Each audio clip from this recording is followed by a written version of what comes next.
Welcome to this week's Jackson County Board of Commissioners meeting. Your Board of Commissioners, overseeing these dedicated county departments. And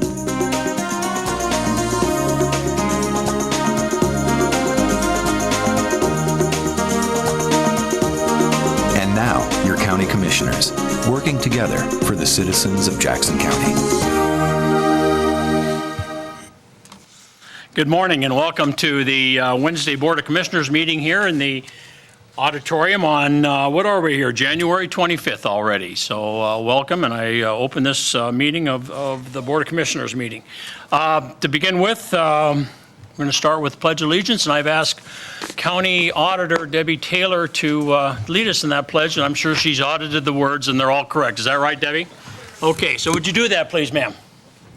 Pledge allegiance to the flag of the United States of America, and to the republic for which it stands, one nation, under God, indivisible, with liberty and justice for all.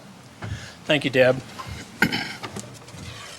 The second item is our special presentation to our Community Member of the Month, Larry, my State Farm agent.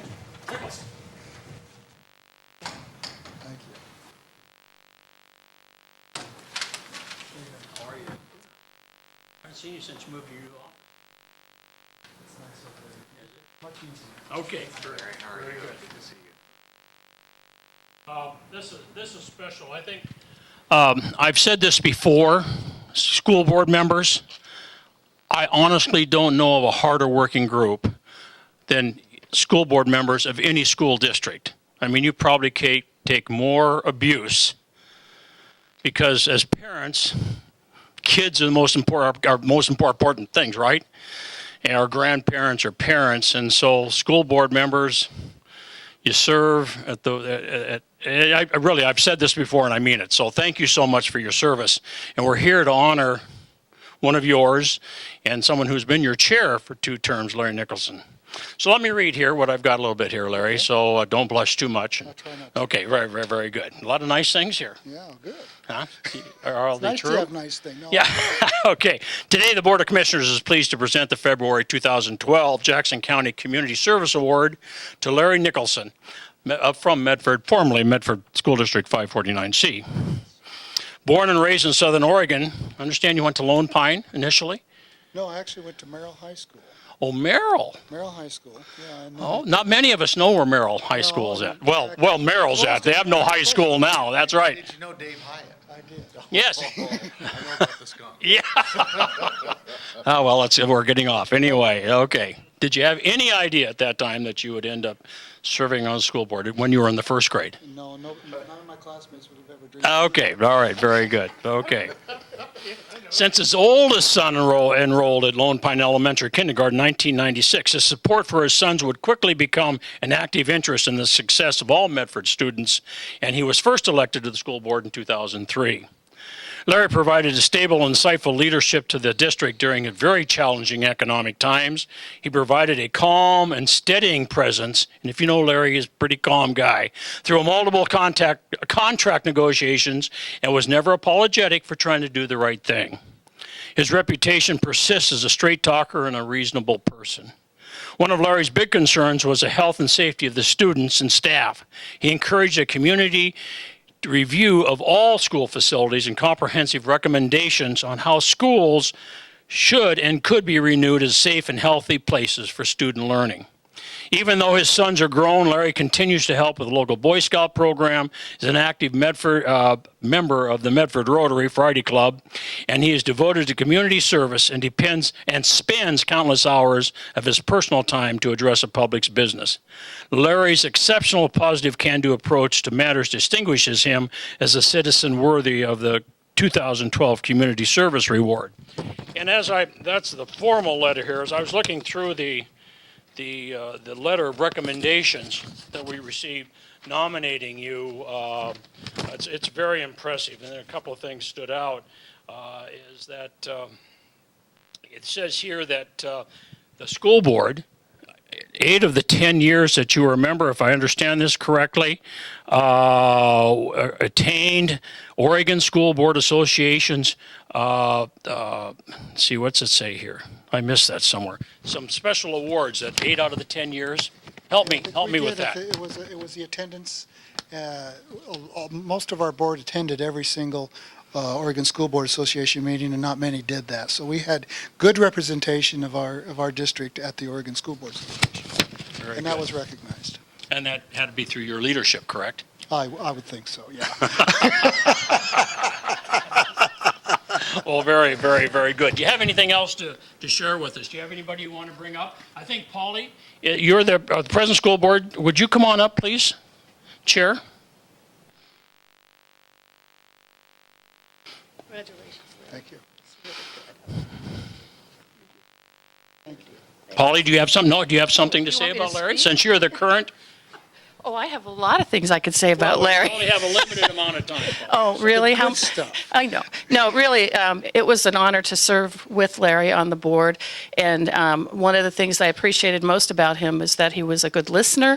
He could hear different points of view. We often disagreed and agreed, but we always tried to make the best decision in terms of the students. And everything we did was about the students.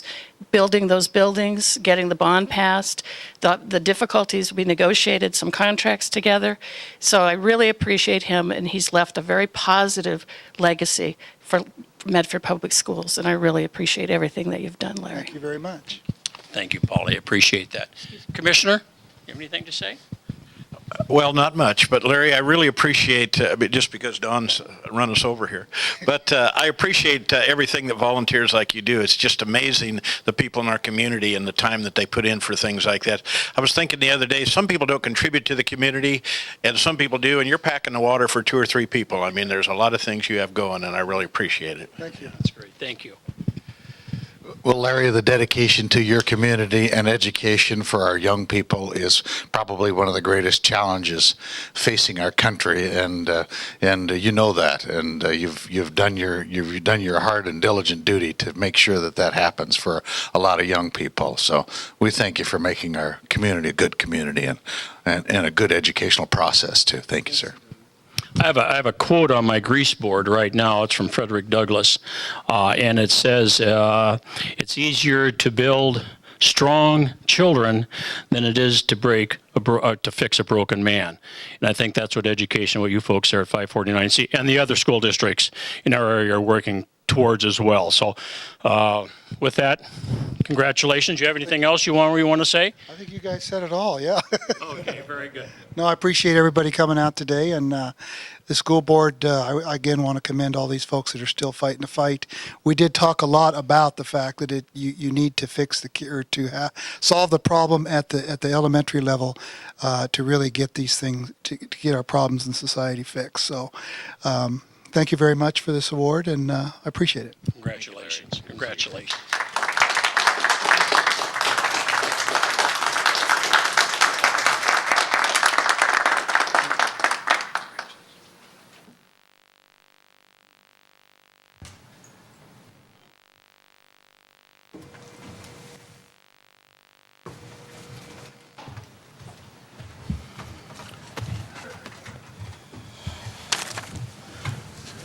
Those are always a very fun thing to do for us as your Board of Commissioners, to recognize those folks in our community that give above and beyond. There are so many folks, and I think we've shared this before, that it's impossible to recognize everybody that does such great works in our community.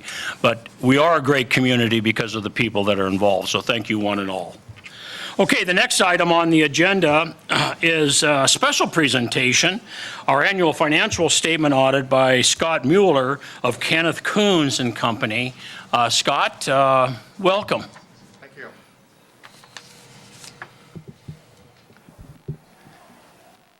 So I'm Scott Mueller with Kenneth Coons and Company, and I'm the audit manager on the county's audit. And it's my pleasure to present the county's comprehensive annual financial report for the year ended June 30th, 2011. And I understand you all have a copy of the comprehensive annual financial report. Yes, we do. And there should be also two-page letters with that report as well. thought what I would do today is kind of just hit the highlights of the audit process and the conclusions in the audit. And then as I go along, or when I'm kind of finished with the highlights, if you have any specific questions on anything in the document, please feel free to ask. And essentially the first part of the report is kind of an introductory section. It includes a transmittal letter. And then as you flip back, there's a Roman numeral page 9 in the report. And this is our independent auditor's report. And what it says is we've audited your financial statements. The financial statements consist of entity-wide financial statements as well as fund financial statements. Management's responsible for the fair presentation of the financial statements, and this document was prepared by county management. Our purpose as auditors is to audit the financial statements and to issue an opinion.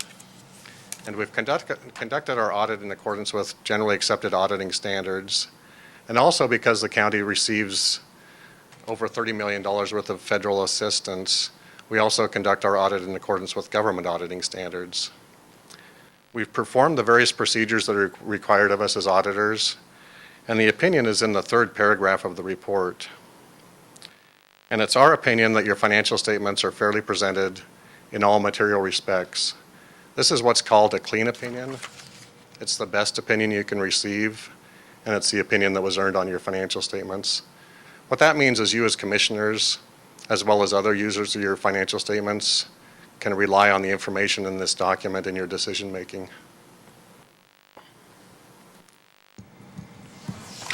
So in addition to the audit of the financial statements, we also conduct an audit in accordance with the Single Audit Act. It's also under Office of Management and Budget Circular OMB A133. And there's a couple reports in the back of the report, starting on page 121, that we've issued in accordance with the Single Audit Act. The first report on page 121 is our report in accordance with government auditing standards. And as part of our audit, we're required to look at your internal controls over the county-wide as part of our audit process. And as part of that examination of your internal controls, we did not identify any deficiencies within the internal controls. We did audit, we did find some areas where improvements can be made, and we've issued a separate 2-page letter. And essentially there's 3 items in that letter. The first one deals with the Exposition Park Enterprise Fund. And as you may remember, that this is a repeat from a year ago where you have a net assets deficit within that fund, and the fund should be operated on a business basis. So we're recommending that that area be addressed. Scott, could I ask a question? Sure. Why wasn't this document just in with the regular report?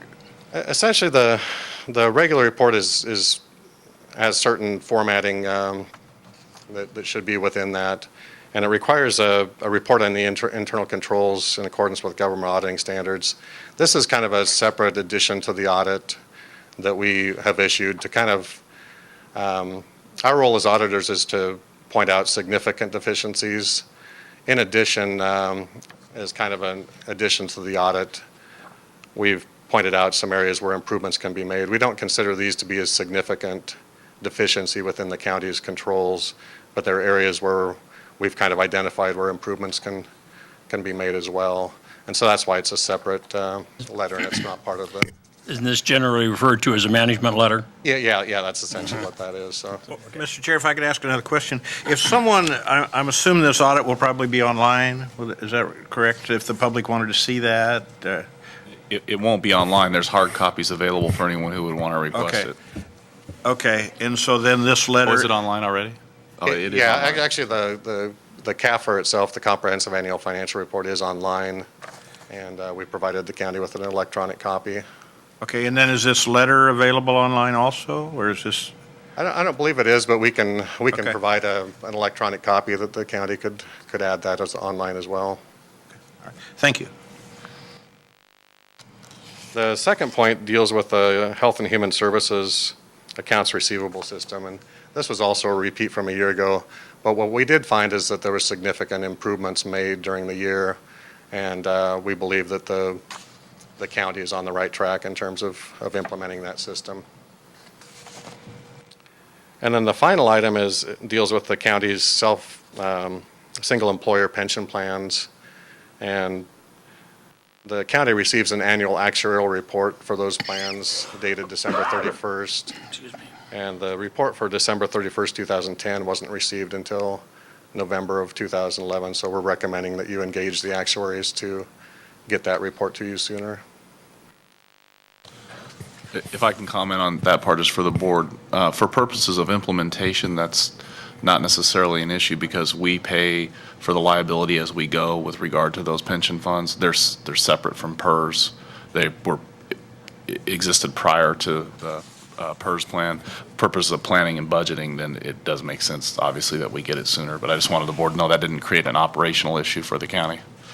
Yeah, and the main thing from an audit standpoint is it has significant disclosures out of that report that go into the comprehensive annual financial report. So that's why we're recommending by the July date.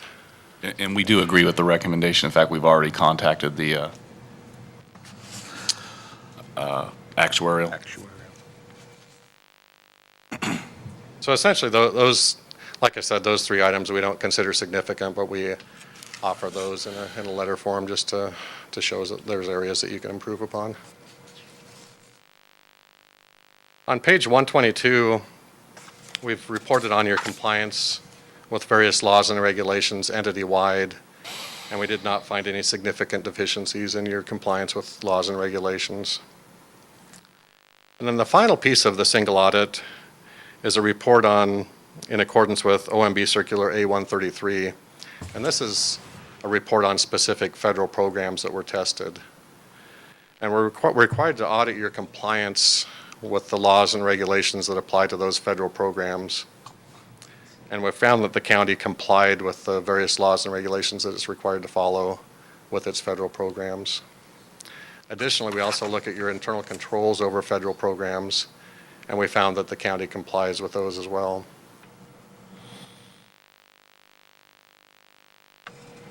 And then the final piece of the audit, as a local government within the state of Oregon, we're required to audit certain state laws and regulations.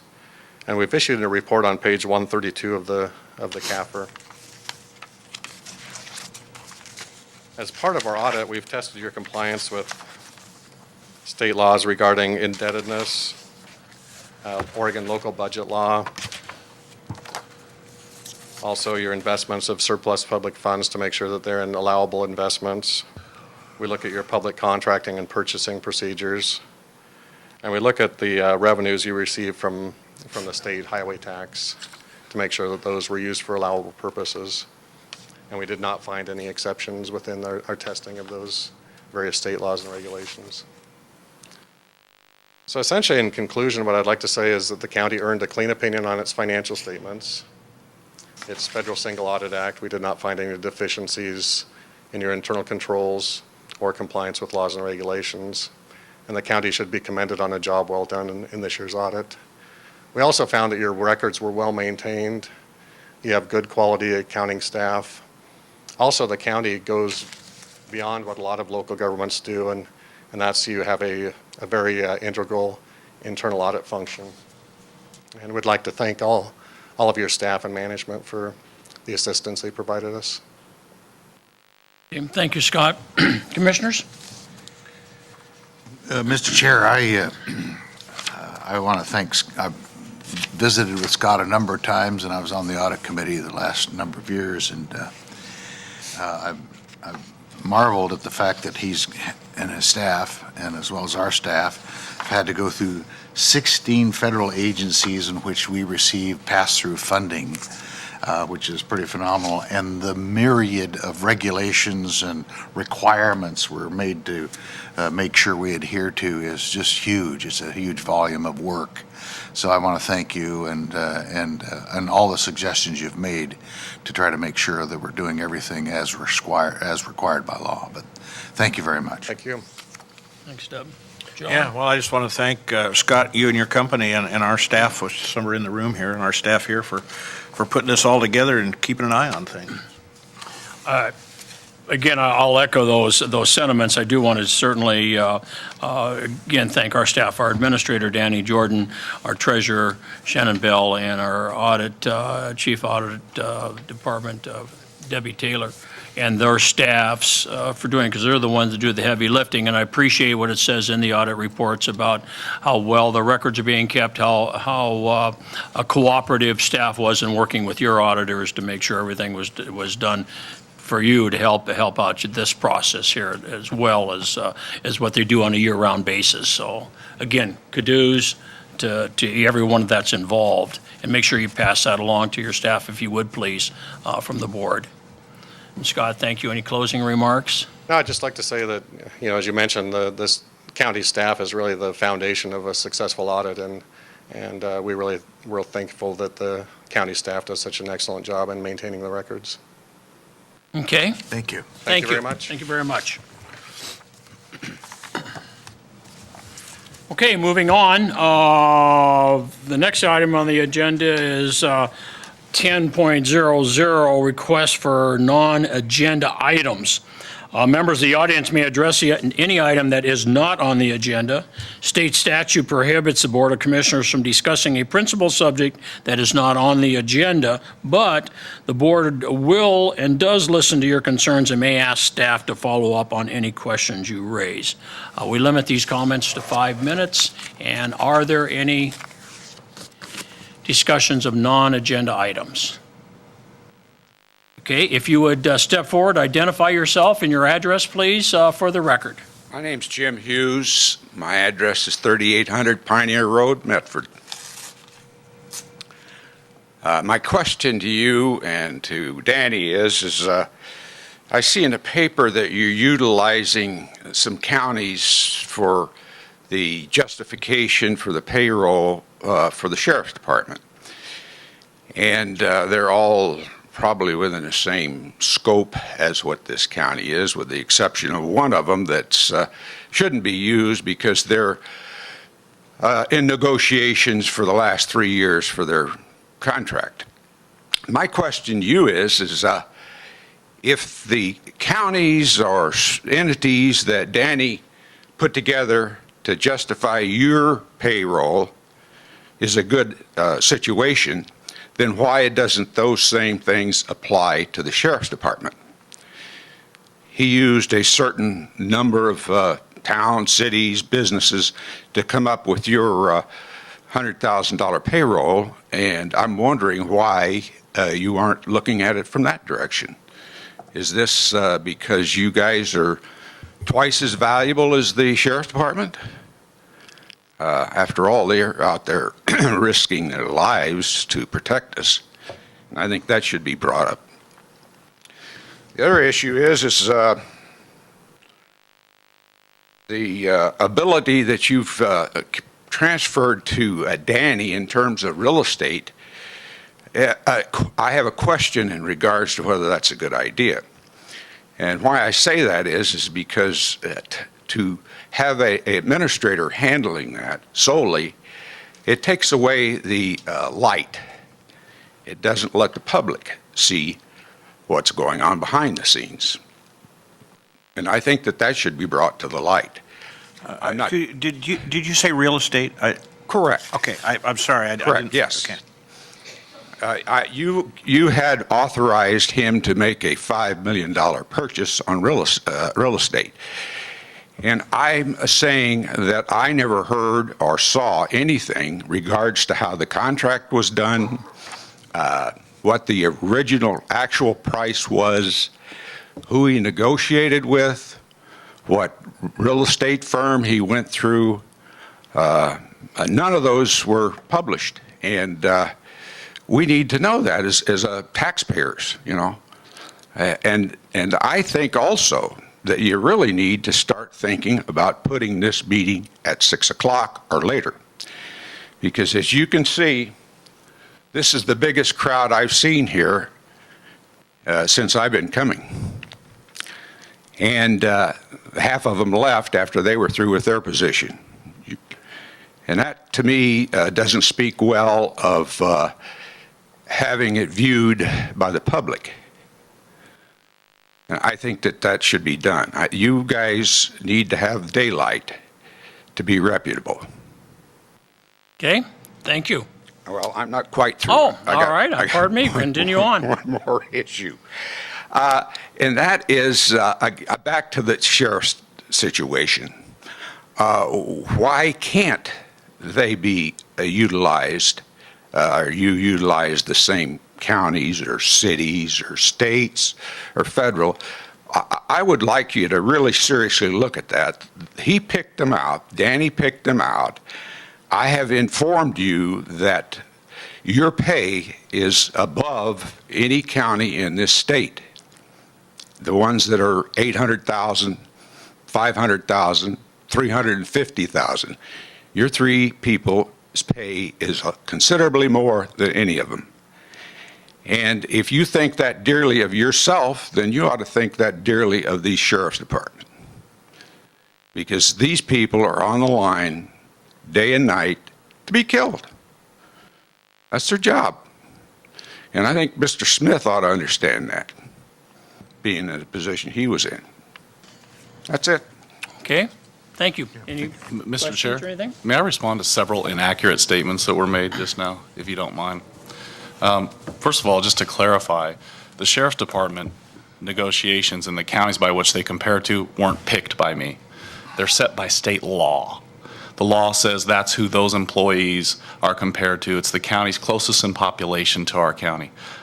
That does not apply for one of our other unions, SEIU. It does apply for another one of our unions, which is FAPO. I don't make the rules. The state law sets the rules for how those contracts are negotiated. In the case of the Sheriff's Department, they're subject to strike bar arbitration, which means they can't strike. So there's a very delineated series of laws that govern how negotiations occur and how comparables are made.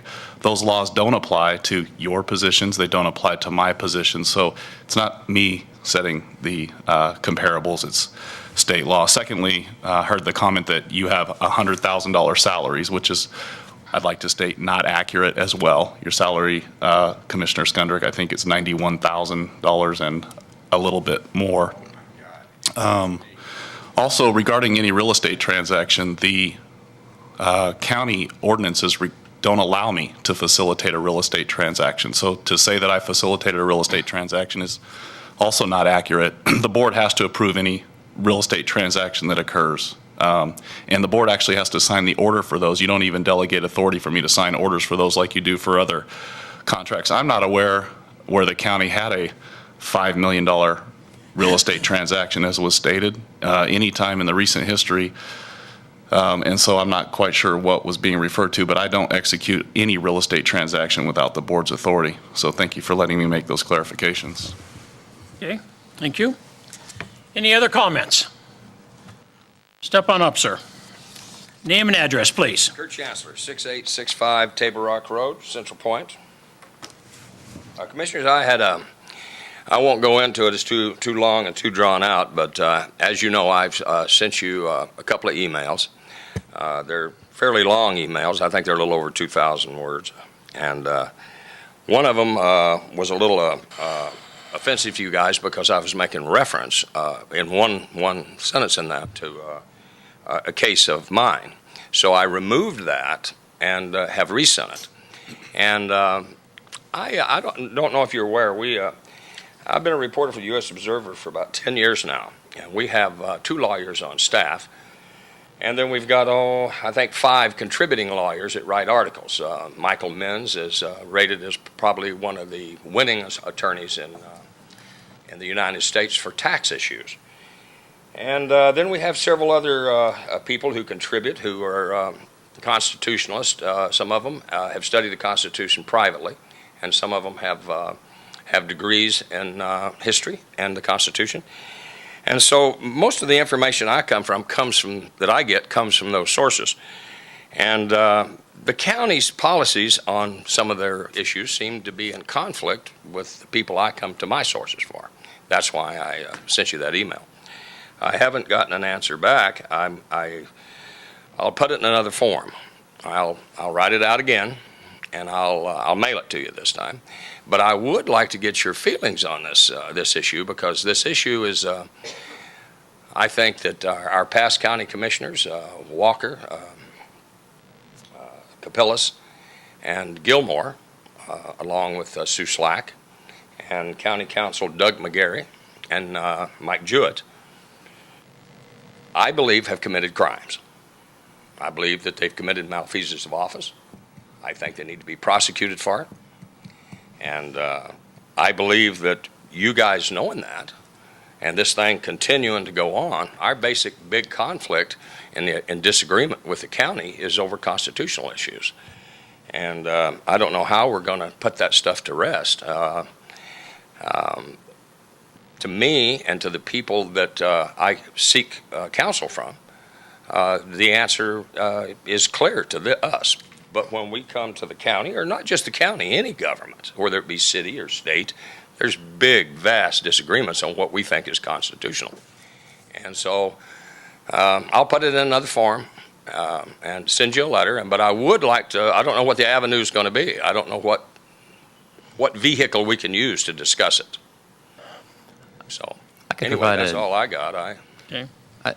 Hi, Mr. Chancellor. Ryan Kirchhoff, General Counsel for the county. I did get your voicemail and your email. I sent you back an email planning to get back to you with an explanation in response to your question, which was under what basis can the county say that somebody in an administrative code enforcement proceeding not be entitled to a jury trial? The short of it is, and I could just tell you right now, Article 1, Section 17 of the Oregon Constitution affords the right to a jury trial in civil matters by right. But that's only in cases for which a jury trial was customary at common law before the Oregon Constitution was created in 1857. Your administrative code enforcement proceeding is based on land use laws that arose from Senate Bill 100, I believe in 1973, the famous Governor McCall and state legislator that created this land use system in which we operate today. That type of proceeding created in the 70s did not exist at common law when the Constitution was created. It was not one of those types of cases that typically afforded a jury trial back then. It didn't even exist back then. That is why it's incorrect, legally speaking, to say that a code enforcement proceeding in a county under its comp plan includes a right to a jury trial under the Oregon Constitution.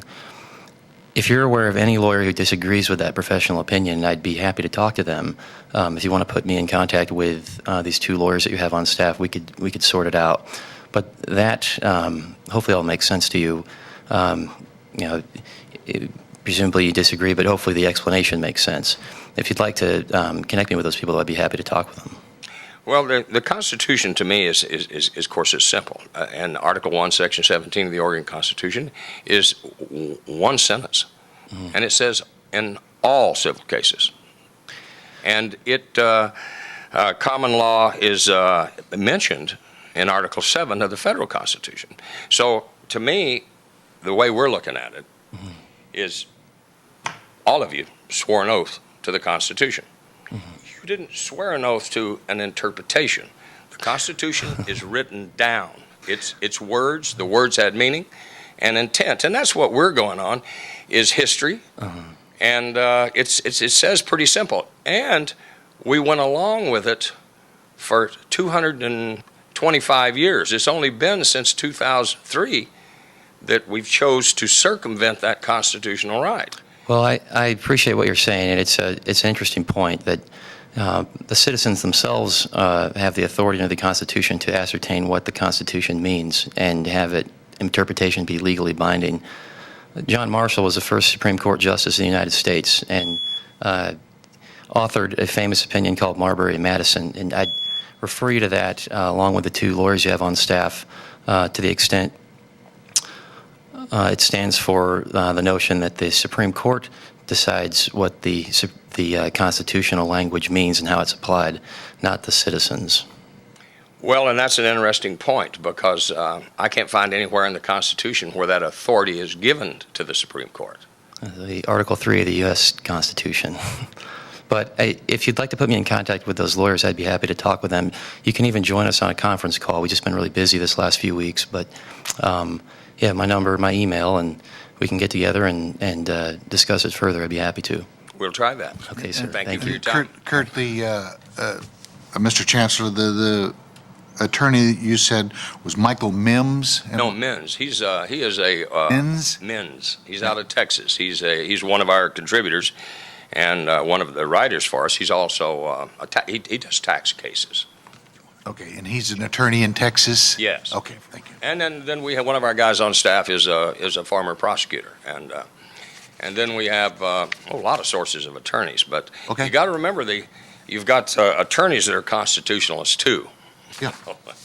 Unfortunately, that you have the government attorneys. I think that's a and then you have the civil requirement. attorneys. I think that's a requirement when they get their degree, is they have to have some degree of knowledge of the Constitution. Well, yeah, and just like looking at the rules of civil procedure, in Rule 50, it states that the trial by jury in all civil matters, whether prescribed by Constitution or by statute, is preserved to all parties inviolate. But if you look at those rules of procedure, they only apply to proceedings that are in the circuit court, in state court, or the U.S. District Court and federal court. Yes, the courts we were at before we were pulled out of that court. Well, if you could get a hold of your attorneys and maybe make a conference call, we could maybe get that hashed out. We'll try that. Maybe it'll Okay. help. Thank Thanks, you. Mr. Chancellor. Thank you, Mr. Chancellor. Take care. We'll move on. Okay. Are there any other requests for non-agenda items? If not, we'll close that portion of our agenda and move on to the next. 20.00 consent calendar. 20.01 minutes of meetings, Board of Commissioners work session meetings of November 1st, 2011, November 22nd, 2011, January 10th, 2012, and January 17th, 2012. Board of Commissioners regular meeting September 7th, 2011, December 7th, or September 7th, and then December 7th, 2011, January 4th, 2012, and January 11th of 2012. And finally, Board of Commissioners staff meeting January 5, 2012. Mr. Chair, I move we approve the consent calendar as presented. I second the motion. Thank you. Roll call, please. Yes. Yes. Yes, thank you. So moved and ordered.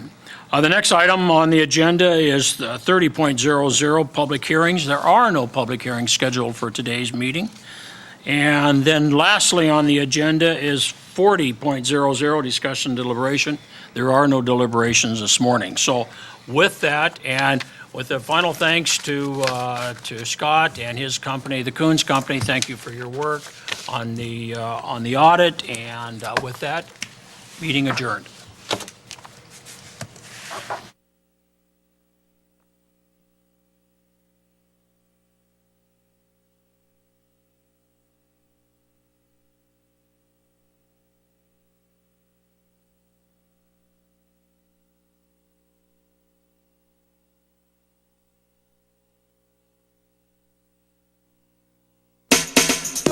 You've been watching the weekly Jackson County Board of Commissioners meeting, held every Wednesday morning at 9:30. If you have any questions or comments, you can contact the commissioners at 774-6116. You can also visit www.jacksoncounty.org and click on Video and TV Center to view many of the county's latest public meetings, informational videos, and studio programs.